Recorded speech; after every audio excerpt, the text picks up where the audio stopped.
Hello sir. Yes. അയ്യേ നീയാ? എന്താണ് ഇതിന് പുച്ഛം? ഓ അതെ, താനെന്നെ പണ്ട് തേച്ചിട്ട് പോയെന്നും പറഞ്ഞാൽ ഞാനിവിടെ മാനസമാന പാടി കാണുന്നൊന്നുമില്ല. ഞാനിപ്പോ കല്യാണം കഴിച്ചിരിക്കുന്നത് ഡോക്ടറെയാണ്. ഡോക്ടറെ അവളുടെ വണ്ടിയാണ്. ഞങ്ങൾ അടുത്ത ആഴ്ച ഇവിടുന്ന് ദുബായിക്ക് പോവാണ്. ദുബായിക്ക്. അതെ, മേഡം എന്താ ഇവിടെ?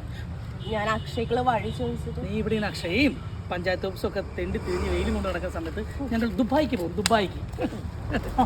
ഈ വണ്ടി കച്ചവടം എനിക്ക് തോന്നുന്നില്ല. എന്താ 1 കിലോമീറ്റർ ഓടിയുണ്ട് എത്ര? എടാ അതിനല്ല 50 മുടക്കി ഞാൻ ഡോക്ടറുടെ സ്റ്റിക്കർ മേടിച്ചു കൊടുത്തിരിക്കുന്നത്. നീ അവരോട് പറയണം വീട് ഹോസ്പിറ്റൽ, ഹോസ്പിറ്റൽ വീട്, അത്ര ഓടിയിട്ടുള്ളൂ പറ. ഞാൻ സമ്മതിച്ചിട്ടുണ്ട്. സമ്മതിച്ചാൽ മാത്രം പറയാം. വണ്ടി കച്ചവടമൊക്കെ തന്നെ. ശരി ശരി. അടുത്ത ദിവസം നീ പോയി തരുന്ന. അയ്യോ എങ്ങനെ പോരാ, പോയി ഈ കാഴ്ച കാണോ? നിന്നെ ഞാൻ എത്ര കാലമായി കണ്ടോടിയിട്ട്. നിനക്ക് ഒരു മാറ്റില്ല അല്ലേ? വല്ലാത്ത ജോലി.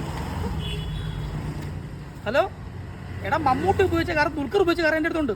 ഇനി പൃഥ്വിരാജിന്റെ കാർ വേണോ? അത് ഞാൻ ഒപ്പിച്ചു തരാം.